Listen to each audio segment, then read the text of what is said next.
Hello, friends, and welcome to Worldbuild with Us, the podcast where we create fantastical worlds with help from you, our listeners. My name is Rob Hilferty, and I'm here with my co-hosts Daniel Quinn, Courtney Staples, and Christopher Prunty. On today's episode, we are finishing up our journey into the afterlife as we are creating. First we need to reconcile everything that we came up with that goddamn twist, and then we're going to create our own faction, our own main quest, side quest, and slash fiction. I would just like to thank Jacob once again, our patron, who has submitted this prompt for this week. And remember that if you want to submit your own prompt and have us build your world, you can always do so by emailing us over at worldbuildwithus@gmail.com. You can also shoot us a tweet over at Let's Worldbuild, or you can come join our Discord and talk to us about world building or whatever the hell you want to talk about. I hear Loki's good. I've got to watch that at some point. Anyway, on to today's episode. So last time where we left off, we were talking about the afterlife, the afterworld, where there was the realm of the dead gods, there was the realm of the mortals, and all sorts of other interesting things. And of course, the twist that we rolled was there has to be a scientific explanation for it all. And our resident science fiction and philosophy expert, Daniel Quinn's going to take us off with his. Daniel, it sounds to me like you did some research recently. I don't know if we can call it research. I definitely am no philosophy expert, but I did stumble upon something that I thought was really interesting. By all means, go right ahead. Let us know.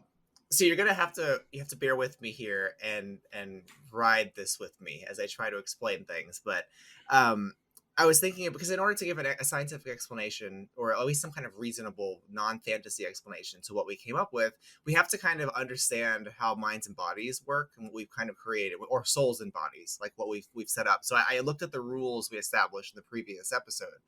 And the first thing that obviously comes to mind is the question of like, okay, what sort of dualism is this? Because clearly it's dualism. There's souls that can operate independent of bodies, and they have some kind of interlinking. So I was looking at all the various variations of like dualism that were conceived of by philosophers, and the one that fits the bill perfectly, which is crazy, is called epiphenomenalism, which is a type of like type of property dualism. So let me just back up and just, as I think in order to give like a scientific possibility for this, I have to explain what that is. So like in terms of the rules, the first rule we had is like it seems that before this afterlife was created, and correct me if I mess anything up, minds just died. We didn't know where they went. Like they seemed to be separated from their bodies. Minds didn't go anywhere, right? I'm going to say minds instead of souls, since now we're talking about sci-fi. So that was the first rule we made. Now the second rule, it seems to be, is after this god thing died, that's when this afterlife came into existence. And instead of minds just going away when bodies die, minds go to this other place. So that seems to create a separation of the two things. And the third rule seemed to be that, even when bodies die and minds go someplace else, they lose their memories. So, and the length of time that they exist in this afterlife is dependent on, it's a function of the experience they had when they were in their bodies. So those are the two rules that were the big ones, right? So the way this links up, I think, with epiphenomenalism is that, like, so in epiphenomenalism, you've got minds and bodies, and they're these two different things with different properties. So are we following that so far? We got the rules down that we created, right? We lost Chris, but I think the rest of us are barely paying attention. Yes. Okay, great. So this tells you a few things about, based on the rules we have. Minds and bodies are these two different kinds of substances. They're both matter in some way, because this is science fiction, right? But they're fundamentally different. Now the other thing we've established is that it seems to be the physical brain is where experience gets recorded, because when it dies and the mind is in this other place, it doesn't carry over those memories, right? So that means that the brain must be recording the memories and not the mind. So the mind is kind of passive to that. And the third crazy thing is that the mind doesn't seem to have an effect on the body, which is the key concept in epiphenomenalism. Like it's one way. So the things that happen to the things can happen to the mind, but the mind can't affect the body, which is kind of weird as a concept, because it means like, so when I want to raise my arm, right? what's happening is not that my mind is saying to my body, raise my arm. It's that something's happening in my brain that sends this neural impulse to my arm, and my arm raises, and then my body becomes aware of it. So, and what's weird is this is somewhat supported by neuroscience, that there's a delay in when we become aware of things our bodies do. So what this means for the setting is that these minds are these disembodied things, that have recently been able to exist without their bodies, but they're not able to have an effect on the world. Like, they need a body in order to have an effect on the world. And in order for the mind to grow, the body has to change. So what I think that has to do with the twist is, if we're talking about science fiction, maybe these gods, they're either, beings that have always been minds, so they've never really been embodied. And the way that they can affect the world is by dealing with people who have bodies. So I don't know if maybe it's important to them to have found a way to preserve the minds of humans and keep putting them in bodies so they can grow their experience. Since apparently, if this is an epiphenomenal system, they can't change or grow unless something in the physical world has experience and alters them.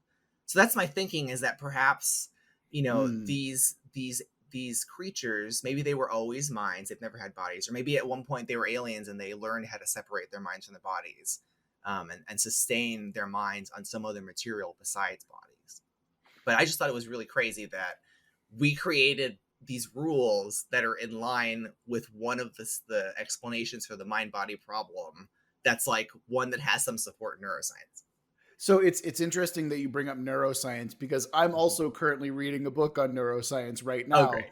that actually has a lot to do with what you're talking about when it Hmm. comes to, if we were actively conscious of everything that our body does at the same time, it would drive us mad, like Yeah. Mhm. actively drive us mad. So that's why we have so many automatic systems and so many automatic responses to things that are basically queued up based on predictive texts, that or predictive patterns that our brain tends to recognize. Mhm. So it's like, no one. One of the a pithy quote that comes from the book is, no one ever wakes up and says, "Boy, my body sure is producing a lot of bile today," because it's something that's so automatic and so intrinsic to the human existence that you never notice it. Um, that aside, Daniel, I'm actually like, my brain is like burning thinking about the stuff that I want to apply to this, because uh my God, I'm like, okay, so do these things that we perceive as gods, are they feeding off of the experience of the mortal minds? Yeah, Like, it seems like it. Yeah. that's their way of subsistence. It's not through faith, or Hmm. it's not through worship. It's directly because that's why their minds get wiped, right? Is Hmm. because the god is consuming those experiences that are lived, right? Mhm. Well, and if we go with the epiphenomenalist concept, like, as soon as you lose your body, the memories you had in your experience are they're in your brain, your physical brain. Right. So by losing your Mhm. body, you're losing your experiences. So I'm wondering, in the system we created, since they found a way to keep the body separate from the mind without it dying, like the software still runs despite that there's no hardware. Like you're saying, they must have found a way to transfer those experiences to themselves, I'm guessing. Mm, mm. Interesting. So my my reconciliation sort of fits in with some of the things that you were talking about. Um, and I too did some research, and by research I mean reading Wikipedia for 20 minutes. Hey, So, that is research, damn it. apologies to any scientists or physicists listening. There is about to be a bunch of bullshit. Mm. So, And we do technically have at least one of those listening. Like, I know that yeah, for a yeah, fact. that's true. Um, all right. So, in string theory, the particles that make up the universe are actually these one-dimensional strings, and their properties and how they act depend on how they're vibrating at any given moment. And with quantum theory, there's this idea that observation affects reality. So, Mhm. my idea was that in the case of this setting, the real world and this afterlife exist in the same space essentially, but at different vibrational frequencies. And simply Oh. the unconscious act of observing solidifies what reality you're actually experiencing. So if you're in the real world, the strings are vibrating at the real world frequency because that is how they act when observed from that perspective. Um, this way, the people who are able to do that soul switching that we had talked about last time, where they go from actual physical world to the afterlife, they're somehow Mhm. able to manipulate their perception in such a way that the particles react as if they're being observed from the other plane. And that's also why souls end up in their respective subplanes within the afterlife, because where they end up is based on how the strings react to their observations, and those observations are subconsciously tied to what they believed or experienced in the real world, even though they don't actually remember any of it. And this also kind of covers that unknowable sea of chaos concept that we had Mhm. talked about last time, where there are these like manifestations of concepts that like mortals can't wrap their heads around, like there's just like justice floating in space, and that's because they don't have the ability to parse what those string vibrations are even doing, so it becomes this indescribable eldritch thing. And that's science. So I would just like to point out that because we added this twist, our world just became 75% smarter, um, and 100% more unknowable. Mhm, But from what I'm parsing from what your suggestion here is, mhm, Courtney, is that each of the realms that we have of the different gods is mhm. essentially a different vibrational frequency that you can Yes. essentially transfer your consciousness to, or at least the observation of your consciousness to, correct? Yep, yep, that's right. So I have a question then. What Mhm. happens when you die and why does it shift your vibrational frequency? So, yeah, I'm wondering if that then ties in with what Daniel was talking about, where the Mm-hmm. god sort of consumes their memories more or less, but there's like these shreds left behind, these shadows of like semi memories that they don't actually remember, and maybe something about that um, just shifts how the mind is perceiving everything, because it's essentially like this blank slate, except it has a little bit of like eraser marks left on it from whatever was written before. Mm-hmm.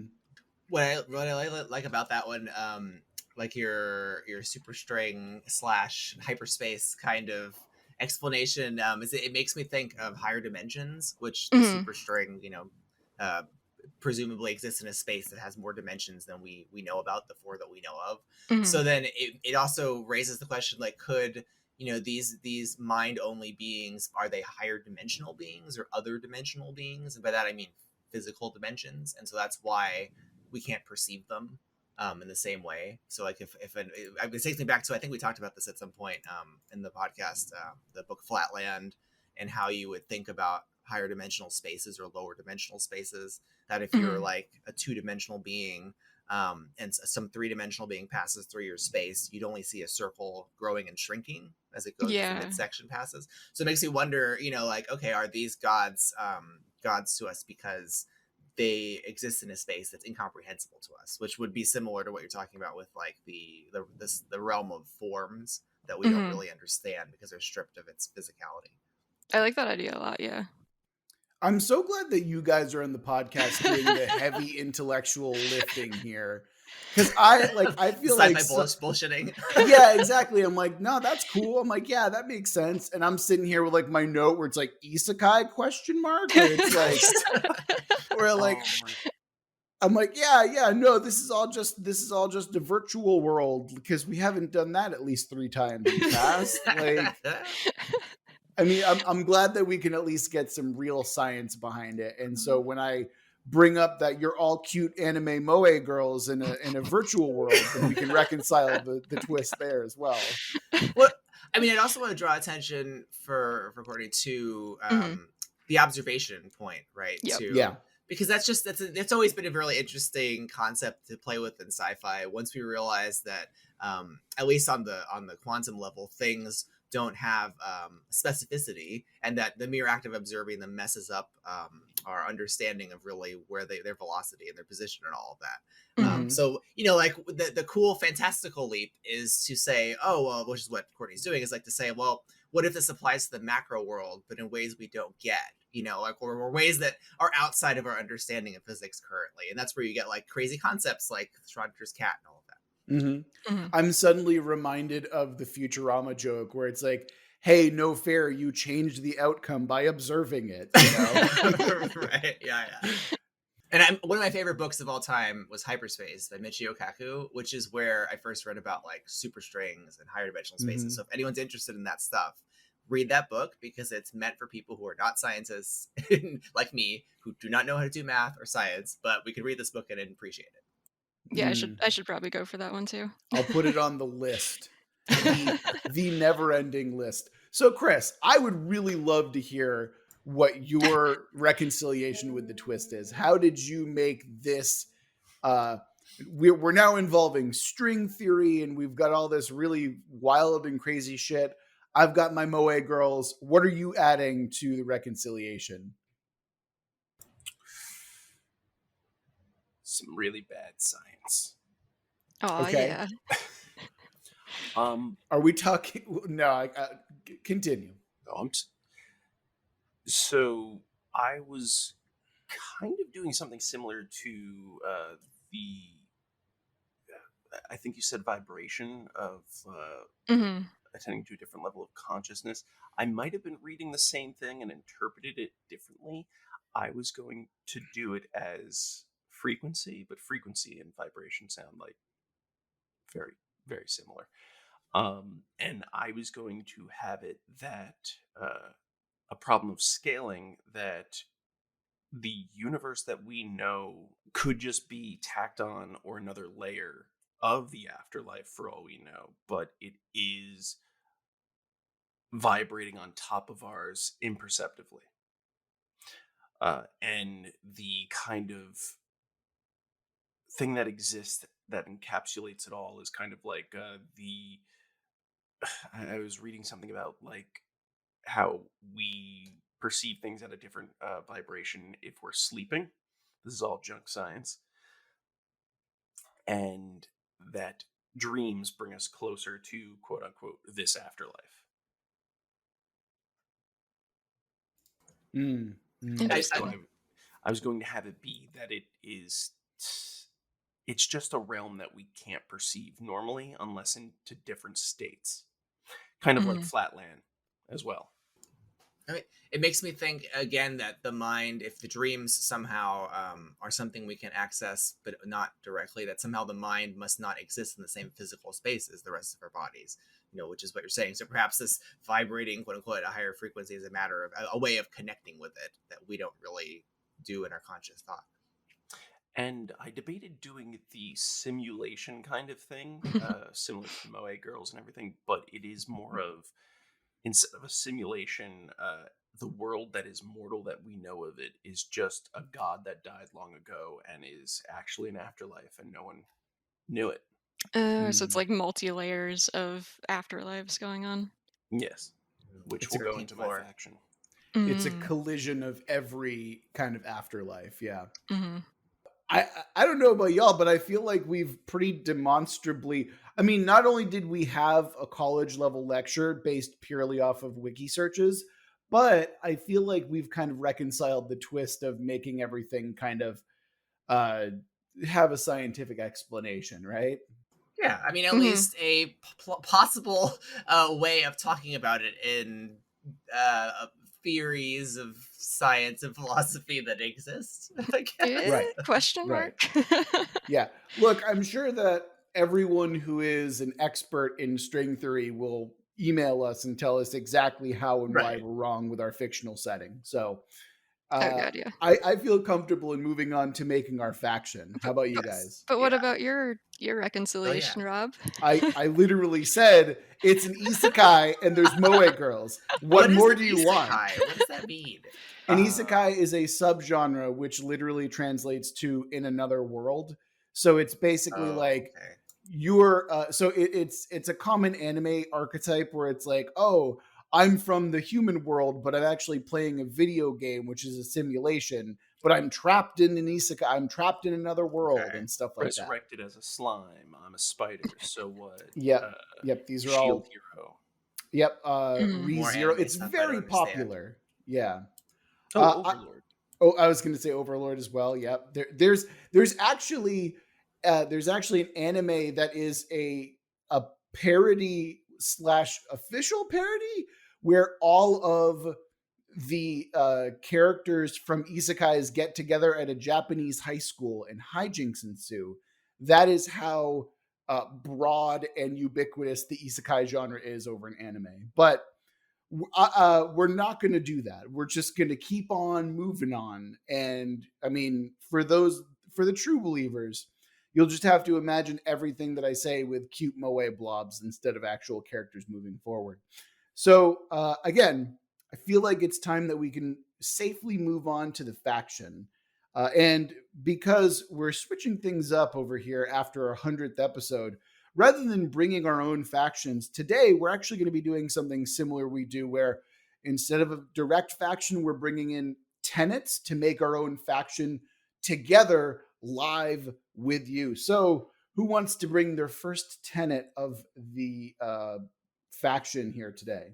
I'll go first in saying that mine is the faction has a hardcore belief that they are not in the afterlife.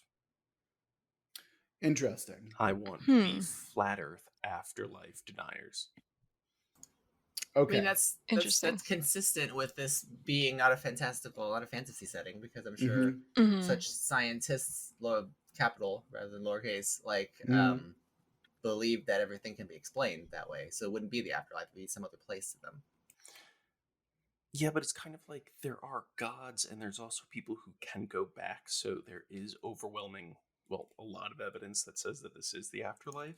Well, But but what there, is the afterlife if not you interpreting it to be after death? Because clearly, from their perspective, they're not dead; they're still alive.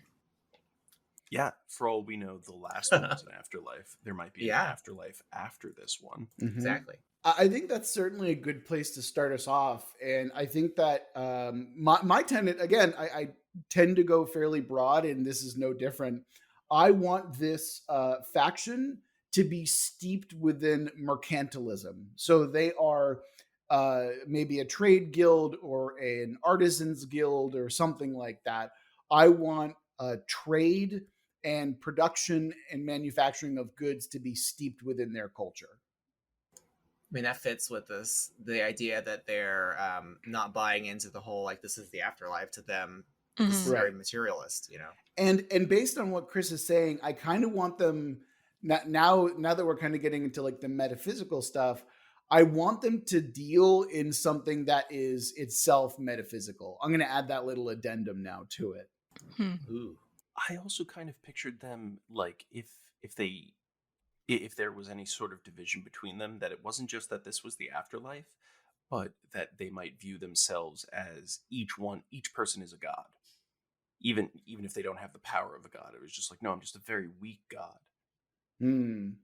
So there's like a Mm. self-aggrandizement to it as well. Yeah, I was full disclosure, I believe that most of this was inspired by the fact that I've recently seen a lot of flat earther videos and a lot of sovereign citizens. So these are sovereign Oh gods. god. Oh yeah. Oh Yeah, no. that totally makes sense. What They're does the sovereign worst. god mean?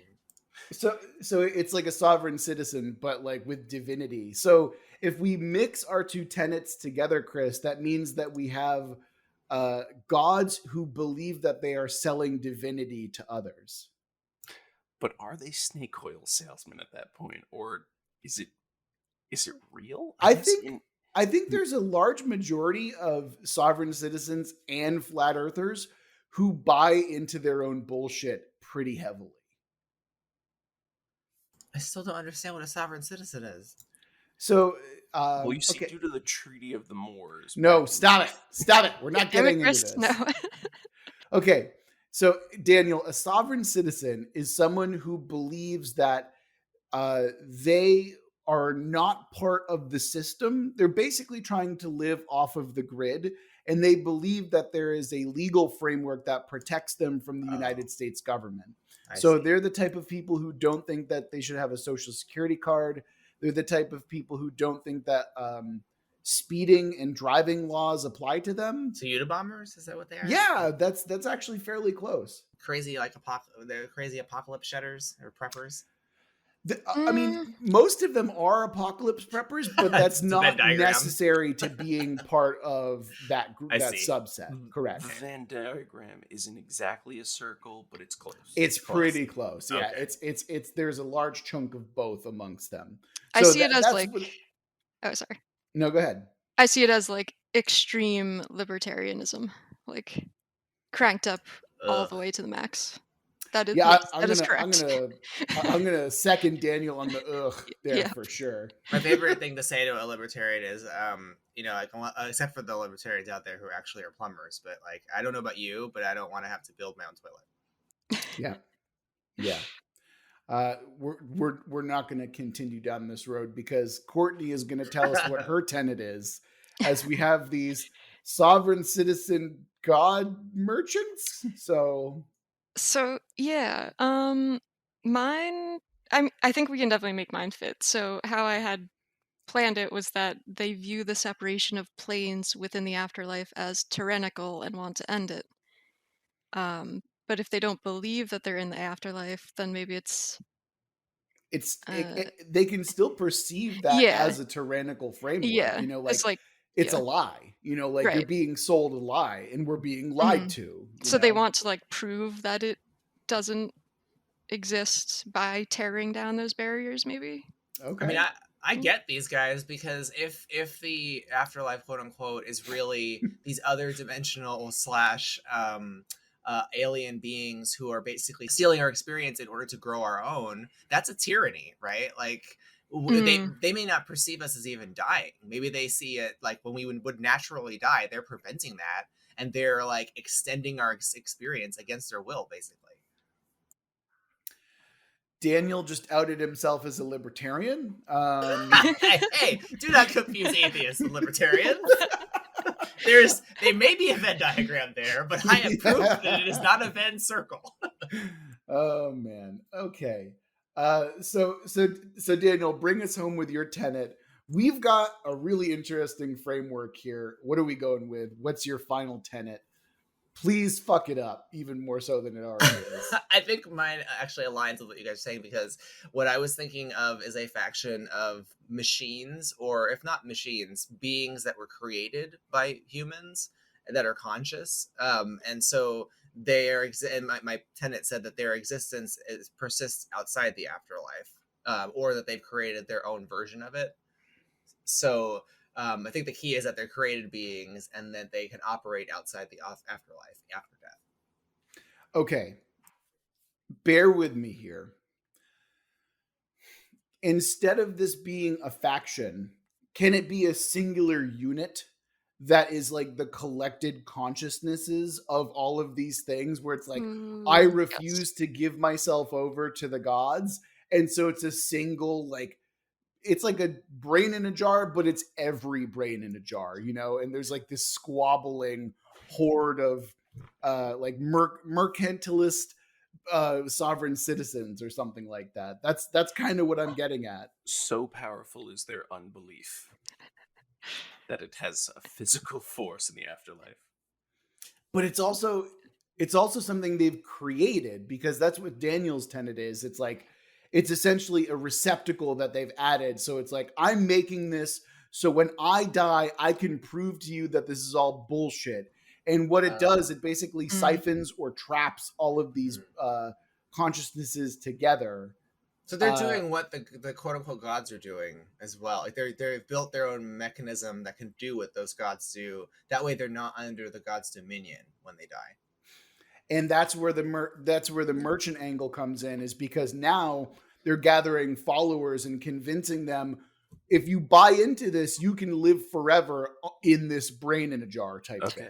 Okay. First of all, they're not doing what the gods are doing. They're doing what the other gods are doing. The real gods. And they're not getting followers. They're building a pantheon. Yeah, that's what I mean.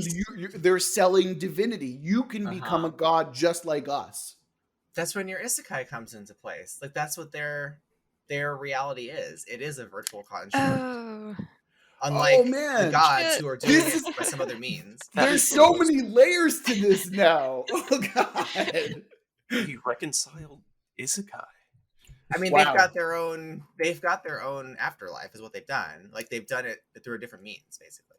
But it's like a fake false afterlife. But is it though? I'm really on this side now. I'm a convert. I'm joining them. Yeah, I mean, just as real as theirs. Don't forget that last time we did establish that atheists and agnostics, with their unbelief or disbelief, they still had this like entity that formed in the afterlife that was like a little god. So is that though the consequence of the gods forcing them to be disembodied? Well, I don't see the gods forcing them being disembodied as much as they travel to another state of being or matter, and what's left, some of their experience or knowledge or belief, gets siphoned off into the different entities, like the unbelief one.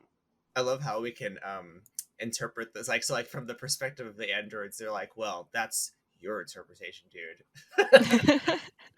From my perspective, it's the Jedi who are... That's literally all I keep thinking about. I'm like, get out of my head, Hayden Christensen. You son of a bitch. That's great. That means that there's these two perspectives now. There's really the religious divine perspective that this is a sort of ascension and that you're going to where you're supposed to go, right? But then there's this alternative perspective that says, if we closely examine this, the gods really aren't what they claim to be. And this place they've constructed, we've created one just like it. So really, are they gods? And so you've got these two competing perspectives against each other. Man. Also, again, I'm also thinking of this god, this like unbelief, like the creators of the isekai as Bo Burnham from Welcome to the Internet, like just that song. Yeah. Like where he's like, yeah, come on in. We've made everything for you. You can experience everything all of the time. Like, why not? Also, you should go watch that special if you haven't already. Just make sure that you're in a good mental space to do so. It can be pretty heavy. But it's also fantastic and you should watch it. It is fantastic, yeah. But yeah, I would not consider it a comedy special. It's just a special. It is a special that comedy occasionally happens within. Yes. It makes me wonder, Courtney, if because to your point about like the unbelievers, like were they the first who really kind of ended up in this faction? You know, like since perhaps like I don't know. It seems like I think we established really in the physical realm, like there's not awareness of this other thing, or maybe I think we know that this is where they go, or at least they because otherwise, why would they increase their fame? So if that's known, then the unbelievers, you know, having some evidence that something is happening, would want to, you know, change the outcome. Mm. And if the android bit or the created bit plays into this, like, and we're talking about minds being separated from bodies, like we need somewhere else to run the software of our minds, right? Like if they're running after our bodies are discarded on whatever substrate the gods are, right? We need an alternative to that substrate, a different hardware. And so constructing some technological solution by these unbelievers is a way of escaping their afterlife. Woo! All right. This is definitely one of the headier series that we've done for this podcast so far. Does anyone have anything else that they want to move before we move on to like the main quest? No, I just feel like I need like a drawn, like layered map of what the fuck is going on. Okay, would you need a drawn and layered map, or would like some kind of a cork board with string perhaps help a little bit? I think that would be perfect. Yes. I feel like I would want to make a little infogram of our rules and how they relate, just so people can see what the result is. I think that'd be fun. Actually, what I'd like to see from you, Daniel, is like the infomercial that's pitching this false afterlife. Yes. That's what I want. Yes. Yeah. Okay. I think that it's time that we can move on. And again, because this is post episode 100, we're again switching things up. And instead of doing plot hooks, we're actually going to be introducing a main quest, which is what we would kind of consider to be a major storyline that we want to see resolved within this world, a side quest, which is the same thing but with more dice rolling. And then there is a genre switch where we basically do the plot hooks from the previous episodes. And it's just a whole clusterfuck of dice rolling and figuring out how that stuff works. So, who wants to start us off with what they would consider to be the main quest for this setting? I think it would be nice to zoom in as opposed to zoom out, because we've been zoomed out for so long in the setting. And also thinking about like our own game last night when we were talking about zooming in versus zooming out and having personal stories. I think it would be neat if the main quest revolves around an individual and their individual need or desire. Again, I'm being drawn back to Orpheus and Eurydice because that's like my favorite Greek tragedy. So I'm wondering maybe like what dreams may come, a pursuit of someone in the afterlife or trying to get something back that's been lost. If I'd like to throw in my own favorite Greek tragedy, if we get adding Medea in there as well. It's a lot of blood. Yeah, but I think that strangely, I feel like the two of them can work really well within this setting as like a singular plot, you know? So much passion, you know? Yeah, absolutely. So we have a very personal quest. Is this someone who's seeking to enter and find his lost love within the afterlife? Or is this, because that's like a stock standard idea, and it's also a great idea. But what does this character look like? I'm assuming that it is like a scientist of some kind or the equivalent of scientist. I mean, to your first question, I think, sure, because that would be cool for us to fuck it up. Like to start with this kind of trope and work from there. I don't know what they might look like. I defer to my colleagues here. So I think that on a broadly speaking term, let's try and focus in on Eurydice and Orpheus and have that be the main plot hook or the main through line that we follow here.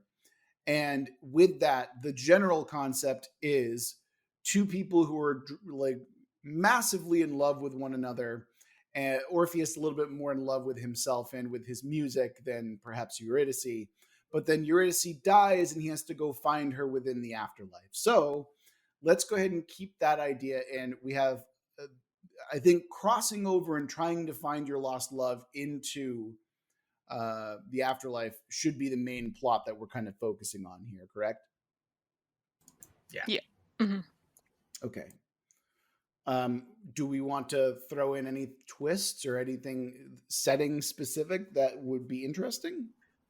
I'd ask what are the parallels, you know, the other factors in the Orpheus story that we could incorporate. So like his antagonist is Hades, who doesn't, you know, who set certain conditions about his coming in and out and taking her.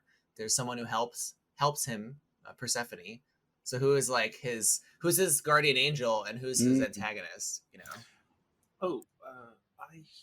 This might get a little bit bitter, but instead of going for their lost lover as a person, what if they're traveling into that state of unexistence looking for love itself?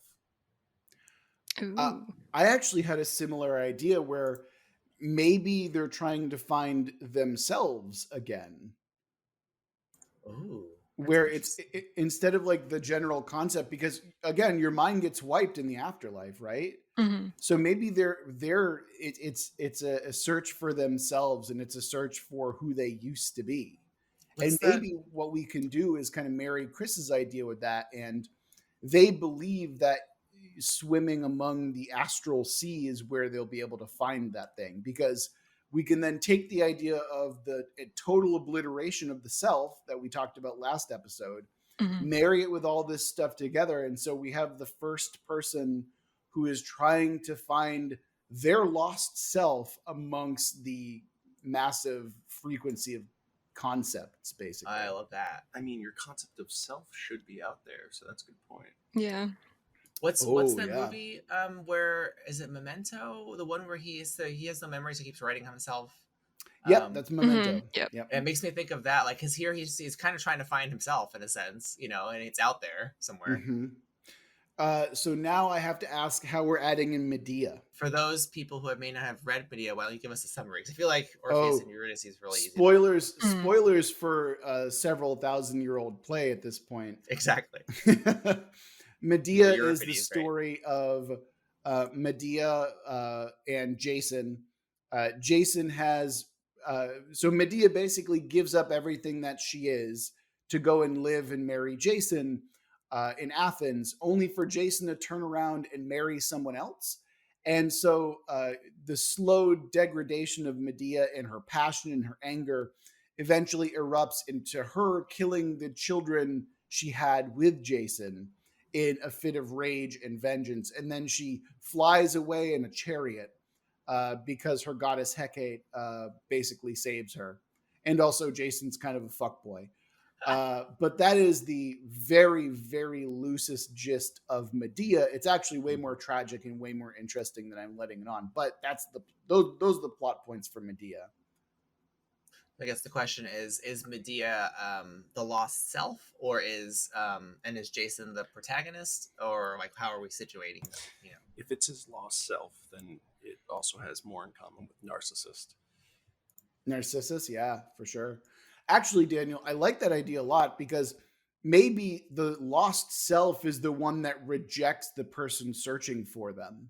So it's like yeah, that's actually existential and really interesting to me in a way that I find really satisfying. So you could cast the story too, like as you're reading it, or if it's a story, you could cast it from the perspective of like this person is searching for their lover, but you don't realize that the lover is actually the self until you're a good way through it. Like you realize he's not searching for this lost love; he's searching for his own sanity, his own sense of self.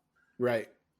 And then once they get to the lover, it's revealed that it's the self. Yeah. And then that self rejects them and man. also forcibly cuts parts of them away. So that's where you get the Medea aspect of it as well. Oh, I love that. That's very heady. And frankly, I think that we can probably turn that into like an RPG setting. Like you'd have to be kind of careful about how you plot it and everything like that because you don't want to make it so this person is the main character. But I think that there is some level of like adventure story that you can kind of get where it's like we are all voyagers on the astral sea. This is an exploratory mission for us, but it's funded by this person who's seeking their lost self, you know? Oh yeah, and he could be like an Ahab sort of character. That might be interesting. interesting. Yeah, that might be interesting too. Absolutely.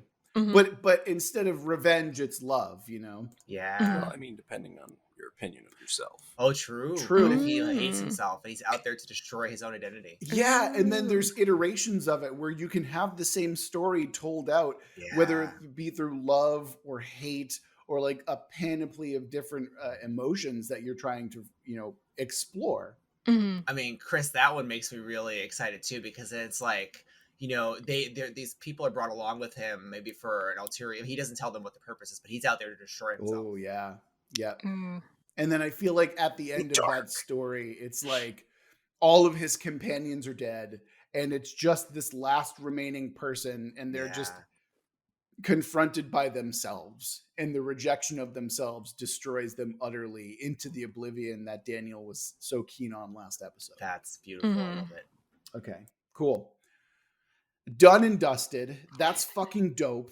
Now let's do that again, but so same setting, same genre, but we're going to have a different theme this time. And the theme that we're going to be rolling with, quite literally, is hope. So that's a good one. And the main anchor for the thing that we're going to be focusing on with the theme of hope within this side quest is going to be someone really important to the setting that no one knows about. So the theme is hope. The person that we're focusing on for this side quest is someone really important to the setting that no one knows about. So ideas and thoughts surrounding that.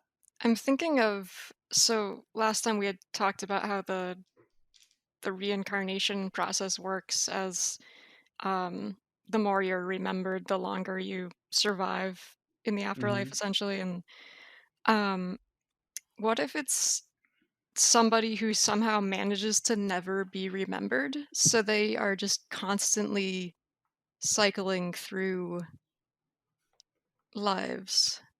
Um, and maybe the hope aspect there is that I guess it could go either way, that there's a way to either break that cycle or there's a way to make that just be the case for everybody so that there is no being stuck in the afterlife. Mm. Everybody gets reincarnated all the time.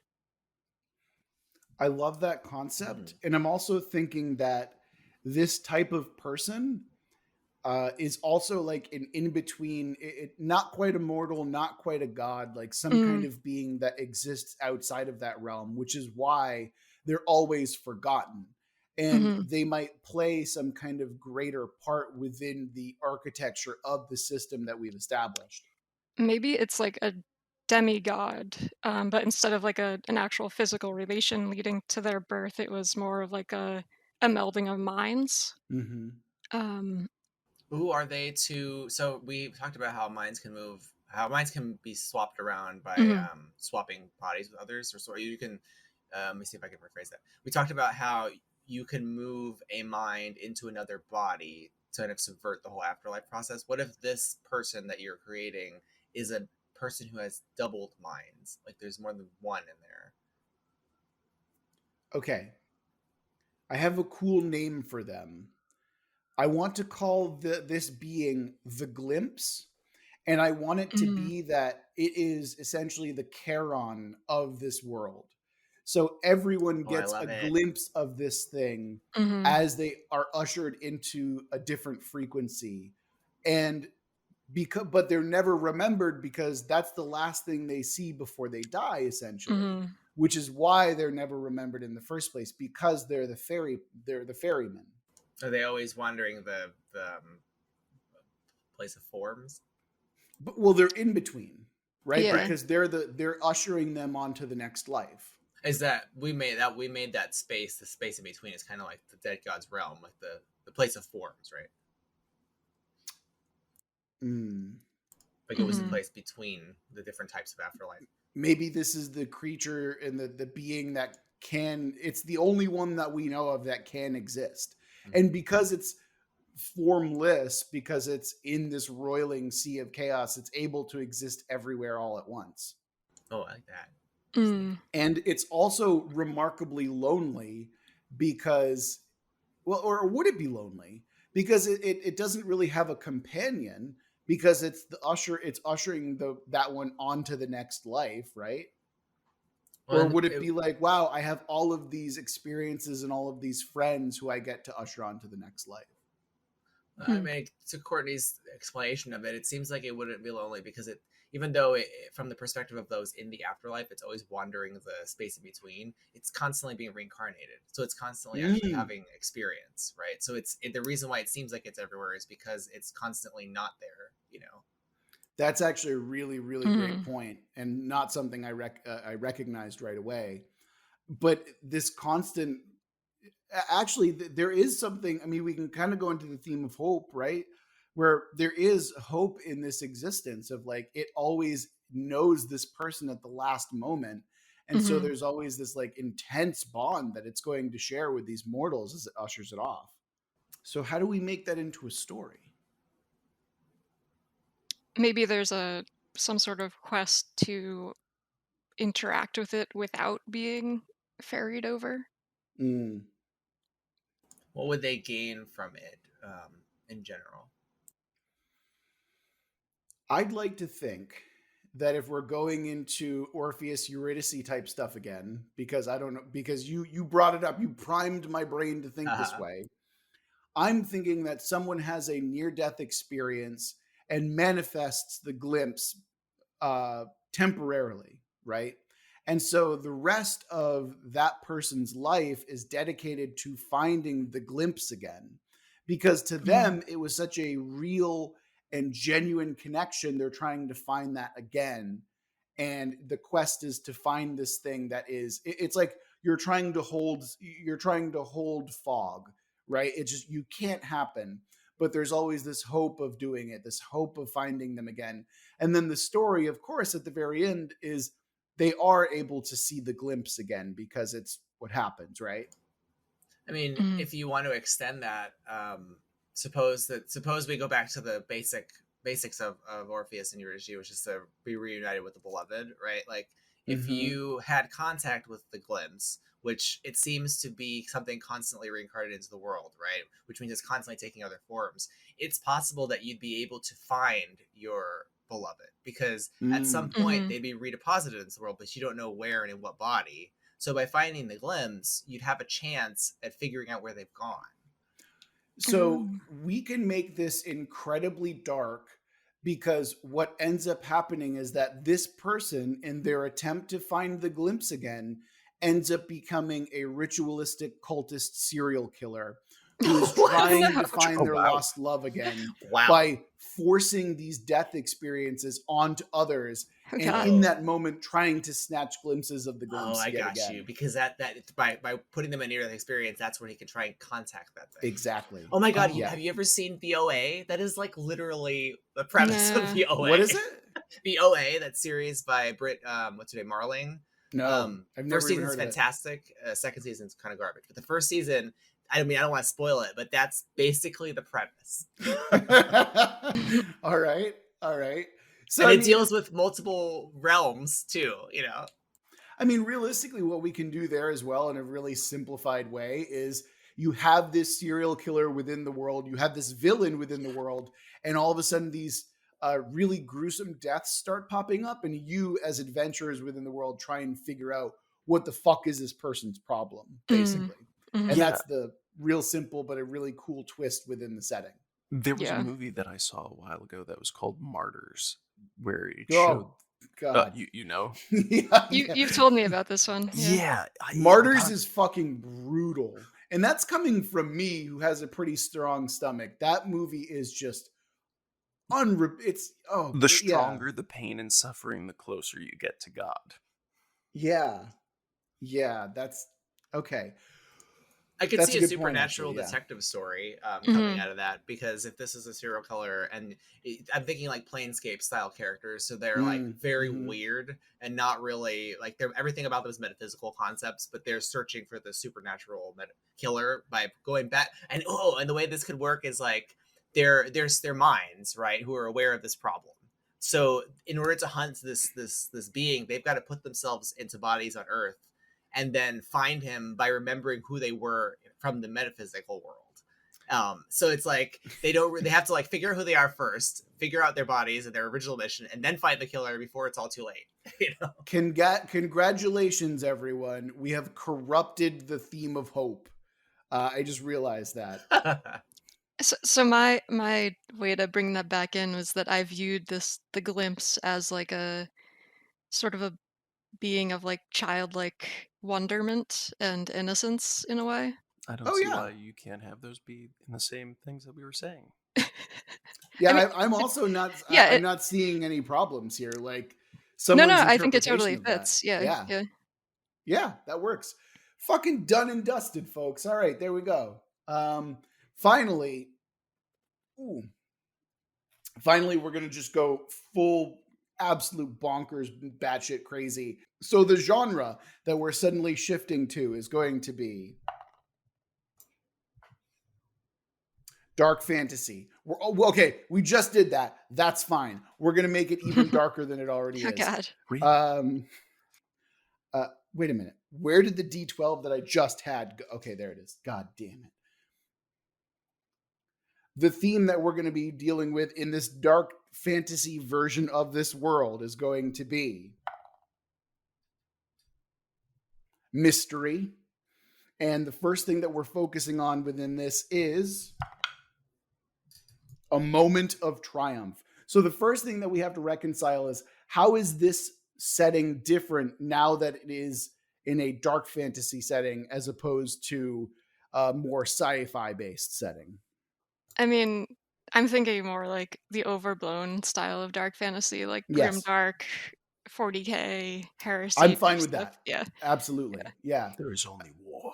I mean, if we want to go grimdark with it, then the gods are actively consuming the souls of their followers. That's basically where my mind goes.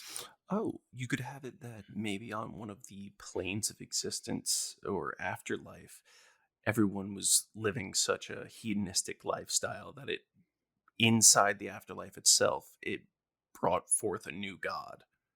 One that is then consuming all of the other gods. It's the endless hunger.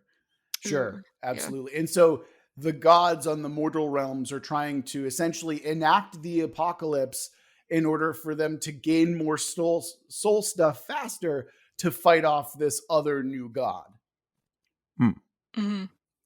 Okay, so when your gods are actively trying to evoke the apocalypse, you know you're in dark fantasy. Fucking great. We've now got a mystery. What's the mystery? And how is it a moment of triumph surrounding it?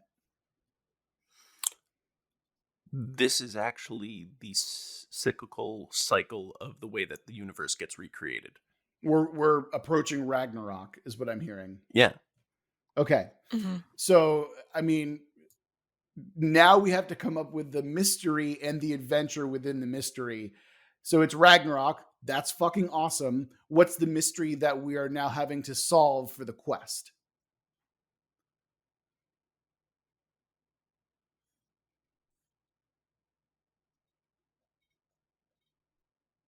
Is it maybe the last piece of Ragnarok, in order for it to finish properly, is missing and they have to find it? We can do something kind of quick and easy like that. You could get some information. We could focus it on the villain. So is this god actually a god? Who is actually the villain? Is there something that we don't know about them? And that realization changes things. Well, that the god that is a villain that they're trying to fight could just be the birth of a new creation god. The one that's going to recreate a universe, but they're like, no, we actually like living. Those of us who aren't dead, / even the ones of us who are dead, want to keep on with this existence. Or it could be a false god who is trying to make himself into one. So like a sovereign god. So exactly. I mean, realistically, what I'm also thinking here is that we could just be looking at the brain in a jar, that to like its full ascension into godhood. Like it is somehow, in this world, rather than being a brain in a jar, it's like a receptacle of souls that has now reached critical mass and is just exploded across every frequency, and it's causing these tears in between the different universes. Yeah, I think so. I think that works. And what's the mystery then? Because the mystery is the thing that's driving the story.